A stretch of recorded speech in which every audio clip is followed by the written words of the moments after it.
Well, hello everybody, and welcome back into part number 8 of my series, Don't Just Play Golf, Be a Golfer. I've got Gary Christian again with me. Gary was with me for part 6 and part 7. Gary, former Korn Ferry Tour player, former PGA Tour player, so played golf at the highest levels.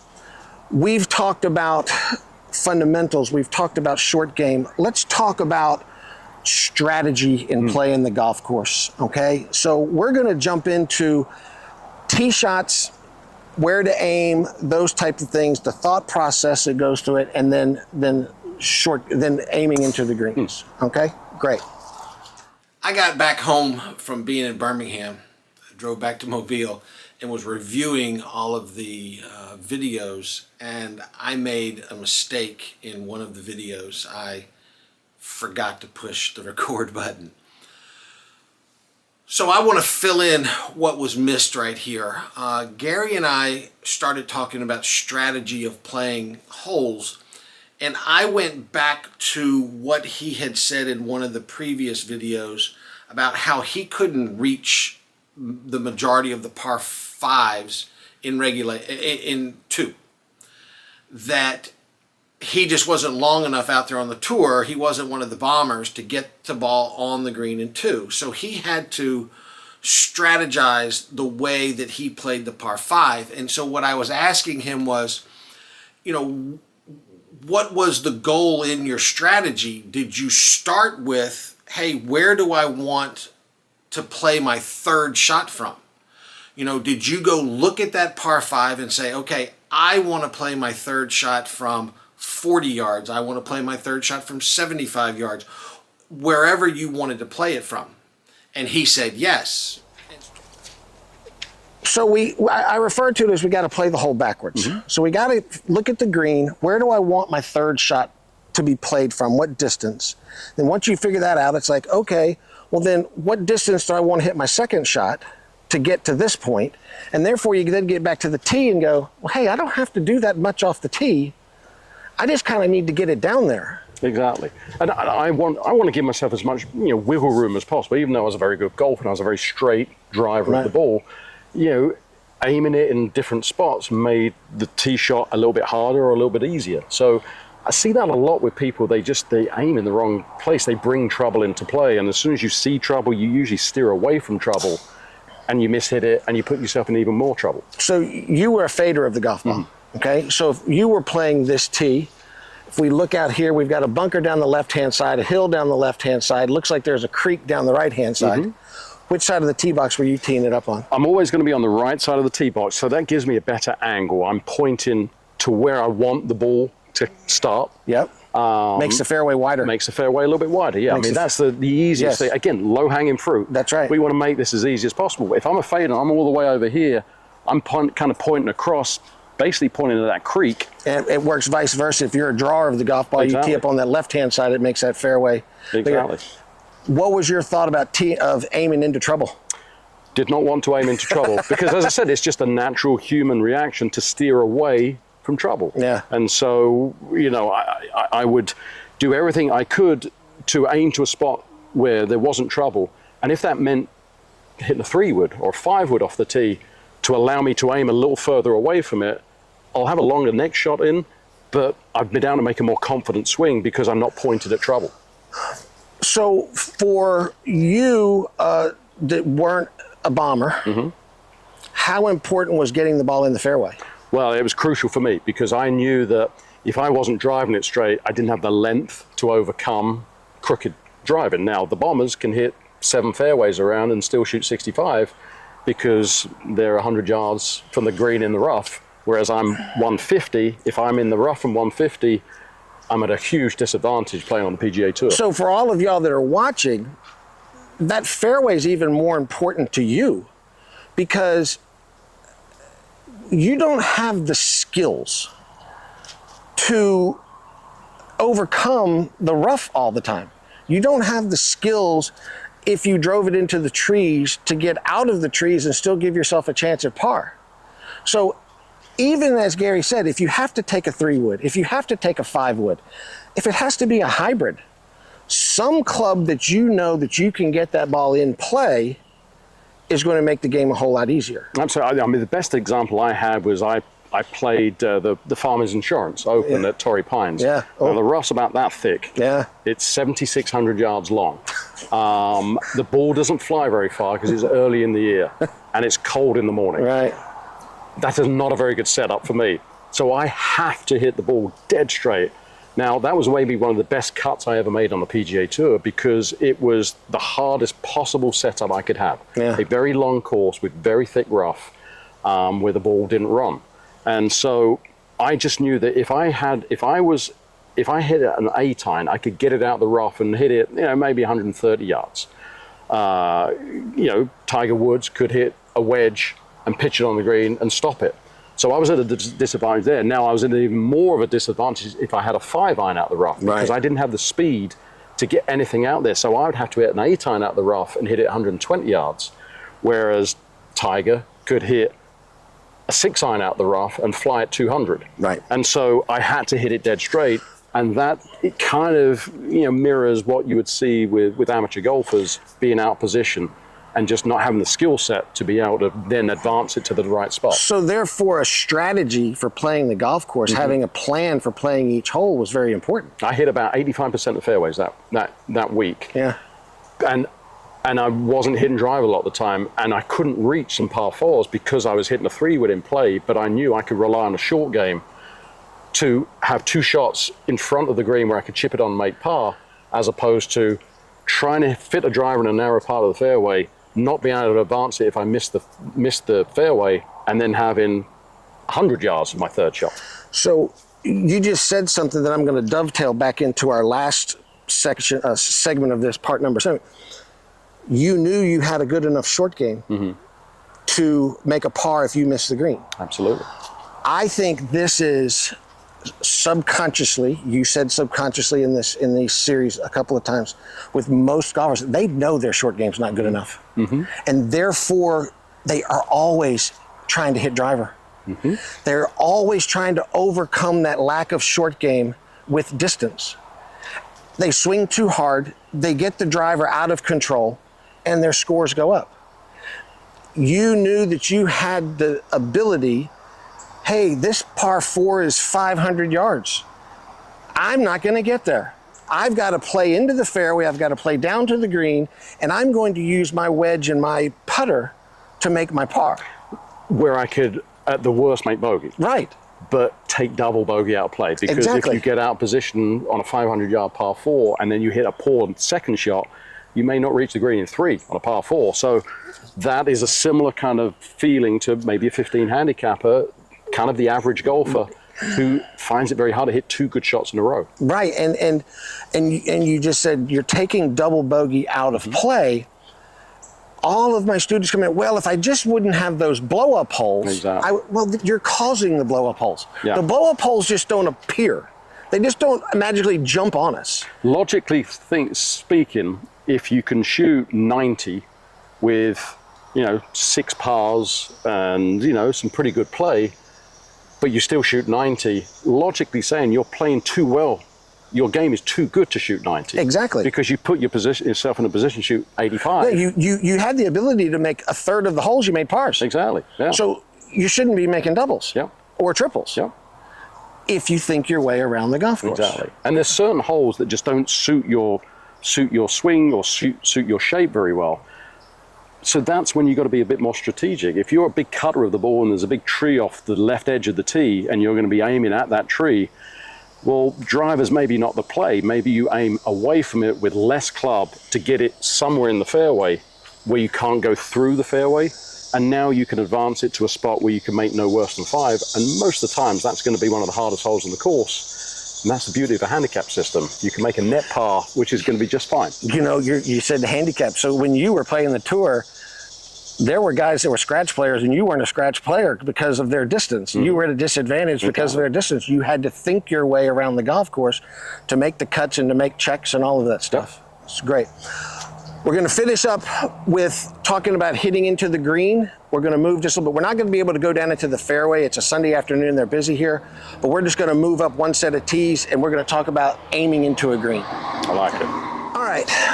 So let's talk about aiming into a green. And I teach a lot of high school players. I teach college players. And I see them aiming at the wrong place all the time. Give me your philosophy on where you want to aim into a green. Well, I mean, I was very good about hitting lots of greens. I probably averaged about 75% greens in regulation. I mean, and again, I had to go with what my skill set was to maximize my chances at success. And there's two things that stood out for me. I didn't always aim at the flag, and I didn't always try and hit the ball pin high. Obviously, I would love to do that, but sometimes the shot didn't call for it, the yardage didn't call for it, the flag position on the green didn't call for it to make it as easy as possible. As Gary is talking about this, I want you guys in the back of your mind to think about when you're playing your home course, and think about if you're aiming the same way Gary's talking about aiming. Or are you thinking about you're trying to hit it in there close every single time, again, because you're scared of that 30-foot putt because you can't control your distance and you think you're going to 3-putt, you know? So if the pin was in that fat part of the green, it was all go, wasn't Absolutely. Just take dead aim, and what you're trying to do is present yourself a little bit of wiggle room, a little bit of room, margin for error. Now, here's what baffles most people. From 100 yards on the PGA Tour, the average is about 20 feet in proximity. Now, we all think through TV that every pro hits a wedge or a 100-yard shot to 8 feet. It doesn't. So they kind of build in a little bit of barrier around that flag. So they aim to a spot that maximizes that barrier. So they're using their dispersion pattern of their irons, okay? And I have a video back in my library talking about this, saying this whole thing is, so let's just say from 100 yards, they might miss 20 feet to the right or 20 feet to the left. So therefore they have a dispersion pattern of 40 feet with the club. But when they aim, when you would aim, you're not allowing that 40-foot path to be off the green. Exactly, yeah. So if that pin was tucked over to the left, you weren't aiming at that pin because you could hit a good shot that ended up 20 feet left of the hole, and now you're off the green, maybe with a bad pitch shot. Exactly, yeah. Yeah, I mean, you just, for me as a fader, if I saw a flag on the left side of the green, it was kind of a dangerous flag for me. So I would immediately switch my aim just a little bit to the right. If I had a wedge, I could aim it, 10 feet right and feel confident that even if I pulled it 20 feet, I'm still on the green. Exactly. So that was my dispersion. You're allowing for a miss. Exactly. If I hit a really good shot, it's 10 feet right. If I pulled it just a little bit, I'm stiff. Right. If I pushed it a little bit, I got a 20-footer, which is PGA Tour average. That's right. What I see with most, especially young players, maybe high school players, college players, is they all they see is a flag. I've got a wedge in my hand, I've got to go at this. They don't hit their wedges very accurately or very accurately distance-wise to start with. Right. And all of a sudden they flush it and they're over the back of the green, or they pull it 10 feet and they're short-sided in a bunker. And it just, you turn a position where you can make birdie into a position where you're doing everything you can to make bogey, which is, it's a disaster from going from one to another, which then often carries over to the next hole.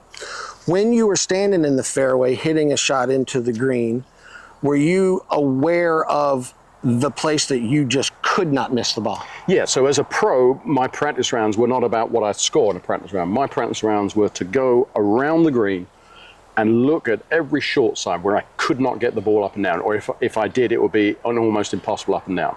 And so then, if I saw the short side front left of a green, that flag's front left. I know under no circumstances can I miss that short left, which would mean my ideal aiming spot would be a little bit long and a little bit right to take that impossible up and down out of play. Now, that's preparation on my part as a pro. Now, most people play their home course and they would know instinctively where you can't miss it. So that's one of those things where you can say, okay, I know I can't miss it there, so I'm going to build in that little wiggle room and then try and aim it a little bit here to give myself a little bit more room for error. Now, when you did that and you aimed away from the flag, and I find this one I find it difficult for myself here. In the back of our mind, that flag is still there. And you're saying, okay, come on, hit it a little past this flag. You got room behind it. But then at that last minute, so you're trying to ease off of it to, okay, let me get it, miss it towards flag. You got to commit to the spot, don't you? Exactly. I always say to it, you make an aggressive swing to a conservative target. Exactly. And so your work is done before the swing's made of, I'm going to commit to this conservative target to make an aggressive swing to it.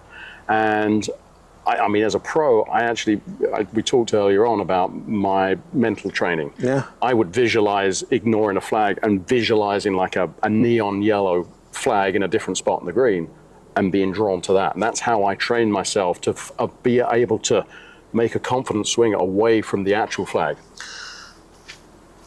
So, and I love these conversations because you then say something that you just said, your work was done before you hit the shot. So therefore, what he's saying, folks, is the mental work, the decisions were done, were completed before he ever put that club in his hands. He knows what club he's going to hit. He knows how hard he's going to hit it. He knows where he's aiming it. He's got a visual in the air of what that shot is going to look like. That makes it a lot easier to pull the trigger, doesn't it? Absolutely. It's almost like you've already hit the shot before you hit the shot. So, I wanted to give myself the most vivid picture I possibly could. So when I actually stood over the ball, I was 100% committed.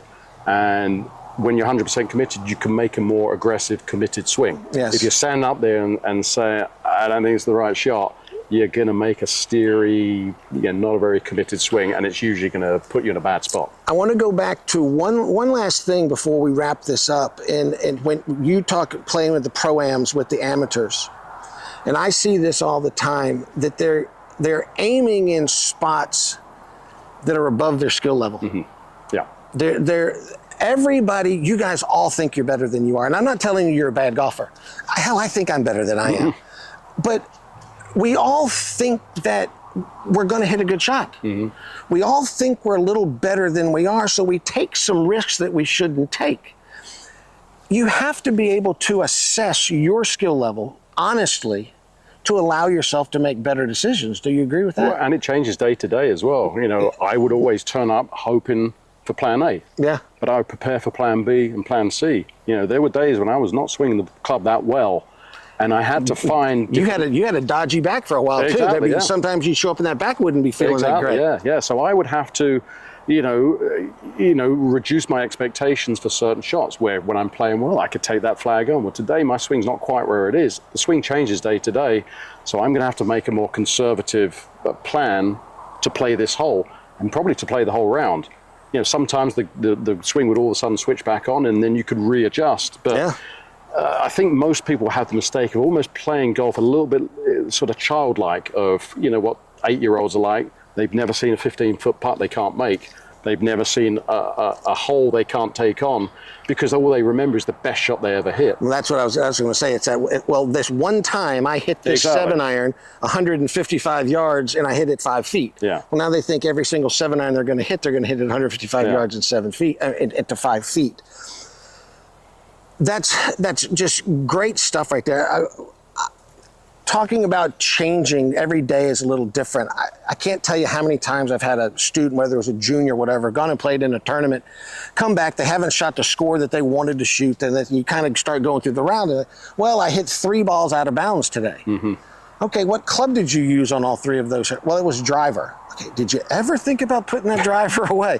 Obviously, you weren't hitting the driver that day. So regardless of your skill level, you have to be able to assess what's going on at that given time. Mm-hmm. And if you stand up on a hole and there's some trouble out there that is going to require your best shot and you haven't hit a real good one all day long, don't try and hit that best shot. Wise advice. Well, hey, take something and stay away from that trouble and just go about your business. And I love what you said there too about, hey, sometimes it comes back to you. Mm-hmm. Yeah. You just need to stay in the round enough to have a chance for it to happen. So let's just say you're not hitting it well and you just keep going to drive and you keep hitting it in the trees and keep making bogeys and double bogeys. There may be that time where all of a sudden you might have that 45 minutes where you make a birdie or you make 3 pars in a row. Well, if you're 9 over par at that time, it doesn't make any difference. Right. But if you've stayed in the game when you're not hitting it well and you're only 4 over par, and all of a sudden you maybe make a birdie or you stay at 4 over par, Now all of a sudden you can transform your round. But if you let it get out of control by making bad decision after bad decision, then you're not going to come back from it. Exactly. Well, Gary, I want to thank you so much for your time. This was great to catch up with you again. This was great advice. This is the stuff that we all, as instructors, we talk about with our students. It's very difficult for them to digest it. And sometimes I think it's because they just never have played golf like a golfer. But folks, you got to play golf like a golfer. You got to do things that golfers do, because that's the only way that you're going to shoot your lowest scores. So I would say two things. Short game and putting, take a lesson. Playing lesson. Learn how to make decisions on the golf course. Those two things will help you, I think, more than any other time to be spent. I take my students on the golf course all the time. It's the greatest all thing. The time. Because again, you have to talk about how to play. What are you thinking about here? What are you trying to do? Yep. Well, folks, thanks so much for coming in here. Please leave us some comments below.